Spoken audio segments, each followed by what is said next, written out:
Assalamu alaikum. This is Muhammad Arsalan. This is the first video of our English essay series and इसमें हम ये सीखेंगे कि एक एस्से के टॉपिक को डिकोड कैसे करते हैं। वाइल डिकोडिंग एन एस्से, उसके अंदर सबसे पहले आपको ये सीखना पड़ेगा कि हमारे पास एक एस्से की आउटलाइन का स्पेसिफिक स्ट्रक्चर होता है। ठीक है, जो ऐसे मैंने यहाँ पे लिखा हुआ है कि सबसे पहले हमारे पास इंट्रोडक्शन होता है, उसके बाद हमारे पास बॉडी हेडिंग्स होती हैं एंड जो है वो कंक्लूजन होता है। ठीक है, हर ऐसे के अंदर introduction and conclusion is a must. ये कहीं नहीं जाते, ना इनकी पोजीशन ना इनके वर्ड्स। जो भी चेंजेस आते हैं हमारे पास वो आते हैं इस हेडिंग्स के अंदर, जो कि हम इन दोनों के बीच में लिखती हैं depending on the topic. Depending के एग्जामिनर ने हमसे पूछा क्या है, ये हेडिंग्स हम चेंज करते हैं।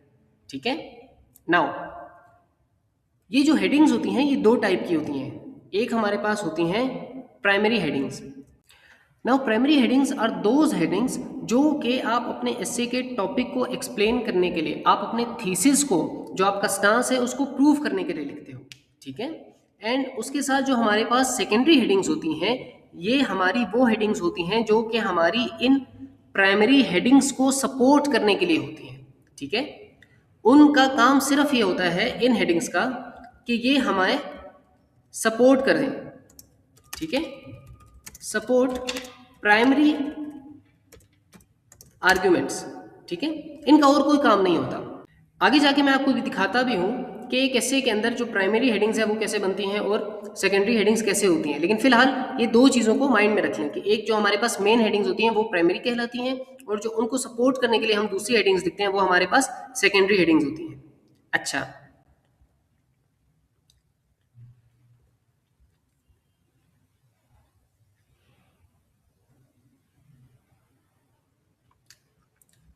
नाउ जब हम पहले दोनों रूल्स को मिलाते हैं तो हमारे पास थर्ड रूल बनता है, जो कि है कि right only what is asked. अगर एस्से के अंदर हमसे ये पूछा गया है कि climate change is a threat to Pakistan, तो अब मुझे ये बिल्कुल ज़रूरत नहीं है कि मैं इसके अंदर ये लिखना शुरू कर दूं कि हमारे पास जो है वो कॉजेज ये हैं हमारे पास क्लाइमेट चेंज की। उसने तो ये नहीं पूछा, उसने आपको ये सिर्फ कहा है कि मुझे ये प्रूव करके दो कि क्लाइमेट चेंज कैसे थ्रेट है। आपने डायरेक्टली उसके इम्पैक्ट्स के ऊपर बात करनी है। ठीक है, हाँ, कॉजेज को और सॉल्यूशंस को हम एज अ सेकेंडरी हेडिंग डाल सकते हैं, और वो मैं आपको आगे दिखाता भी हूँ कि कैसे डालते हैं, लेकिन प्राइमरी हेडिंग्स आपकी वही रहेगी जो आपसे पूछा जाएगा। ठीक है, नाउ एक आगे एग्जांपल है जिसे हम देख लेते हैं। अब मान लें कि मैं एग्जामिनेशन हॉल में बैठा हूँ और मेरे पास ये सवाल आ गया कि solutions to the issue of poverty in Pakistan. तो अब आपने शुरू वाले रूल्स याद रखने हैं कि सबसे पहले जो हम हेडिंग बनाएंगे वो होगी हमारी इंट्रोडक्शन की। ठीक है, कोई भी ऐसे आ जाए सबसे पहली हेडिंग हमेशा इंट्रोडक्शन की होती है। दूसरी हेडिंग, अब एक मैंने आपको कहा था प्राइमरी हेडिंग होती है, एक मैंने आपसे कहा कि सेकेंडरी हेडिंग होती है। अब solutions to the issue of poverty in Pakistan, उसने हमें ये कहा है कि आप सीधा सीधा हमें ये बताएं कि सॉल्यूशंस क्या हो सकते हैं पॉवर्टी इन पाकिस्तान के। लेकिन एक बात याद रखें कि सॉल्यूशन सिर्फ तब प्रोवाइड किए जाते हैं जब हमारे पास कोई मसला हो, एंड मसला हमारे पास क्या है, मसला हमारे पास ये पॉवर्टी का है, जो कि उसने हमें टॉपिक में मेंशन किया है। सो मैं इस पॉवर्टी के लिए एक सब हेडिंग बनाऊंगा।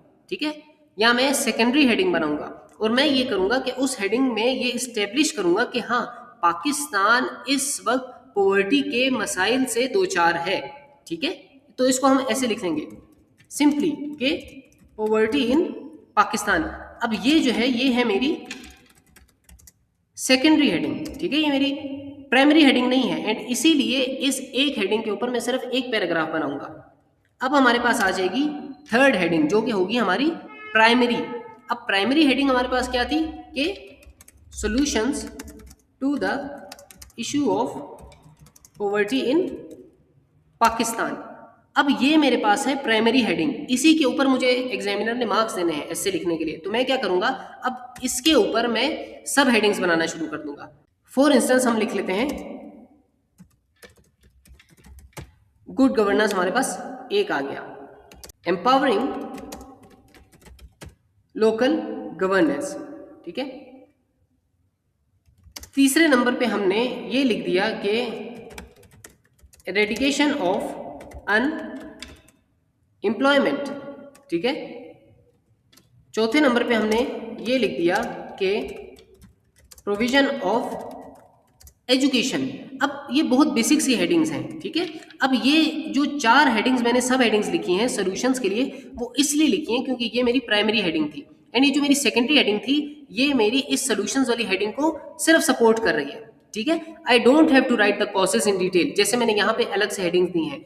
कॉजेज मुझे मेंशन करने की भी जरूरत नहीं है क्योंकि वहां पे उसने मुझसे पूछा ही नहीं है। हाँ, सिर्फ एक माइंड में चीज रखें कि जब भी हम इश्यूज को डिस्कस करेंगे तो वहां पे अगर हो सके तो आप सॉल्यूशंस को भी एक सेकेंडरी हेडिंग बना के बता सकते हैं। फॉर एग्जांपल अगर वो आपसे ये कहता कि causes of issue of poverty in Pakistan, तो आप ये करते कि आप कॉजेज बनाते, इसी तरीके से उसकी यहाँ पे 4 सब हेडिंग्स लिखते, एंड सब हेडिंग्स लिखने के बाद एक नीचे सेकेंडरी हेडिंग बनाते सॉल्यूशंस करके, एंड एक हेडिंग के अंदर एक पैराग्राफ लिख के आप 5 से 6 सॉल्यूशंस प्रोवाइड कर सकते हैं।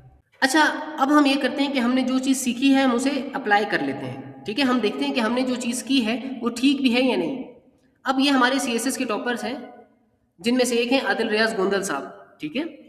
इनकी ये आउटलाइन है जो कि इन्होंने सर शाहजेब से इवेल्युएट करवाई हुई है। ये एक बुक है, उसके अंदर ये इनकी काफ़ी सारी आउटलाइंस मेंशन्ड है। अब उनका अगर आप टॉपिक देखें तो climate change is a huge threat for economic prosperity of Pakistan, and ये पूरी की पूरी उनकी प्राइमरी हेडिंग है। अब हम ये देख लेते हैं कि इन्होंने अपनी आउटलाइन के अंदर प्राइमरी हेडिंग को कैसे लिखा है। क्या इन्होंने भी सेकेंडरी हेडिंग लिखी है जिस तरह से हमारे बाकी बच्चे लिखते हैं, कॉजेज या सॉल्यूशंस वगैरह, ठीक है। तो उन्होंने क्या किया, सबसे पहले अपनी मेन प्राइमरी हेडिंग दे दी। ये जो इंट्रोडक्शन है ये भी हमेशा हमारी प्राइमरी हेडिंग होती है, ठीक है, ये आएगा ही आएगा। उसके बाद उन्होंने क्या किया कि climate change as a huge threat for the economic prosperity of Pakistan as it is, जो हमारे पास टॉपिक में यहाँ पे बात अवेलेबल थी उन्होंने उसको एज इट इज उठाया। एंड उसके बाद अगर आप नीचे आएंगे तो उन्होंने 1 2 3 4 काफी सारी हेडिंग्स दे के अपनी सिर्फ उस एक प्राइमरी हेडिंग को प्रूव किया और उसके बाद सीधा कंक्लूजन लिख दिया। उन्होंने ये भी जहमत नहीं की कि मैं यहाँ पे एक सॉल्यूशंस की हेडिंग दे दूं। अगर मैं अपने CSS के ऐसे लिख रहा होता और मेरा सेम टॉपिक होता तो मैं एक सेकेंडरी हेडिंग जो है वो बना देता ऑन सॉल्यूशंस। लेकिन जो गोंदल साहब है उन्होंने ये भी जरूरी नहीं समझा। क्यों? क्योंकि एग्जामिनर ने उनसे पूछा ही नहीं है। If you are not asked something तो आपको जरूरत ही नहीं है कि आप उसका जवाब दें। तो when you are decoding an essay तो आपको सिर्फ ये माइंड में रखना है कि ठीक है, एक इंट्रोडक्शन और जो है हमारे पास कंक्लूजन वो एज इट इज रहेगा। बीच की जो हेडिंग्स हैं स्पेशली द प्राइमरी हेडिंग्स वो सिर्फ वो रहें जो कि बात मुझसे पूछी गई है।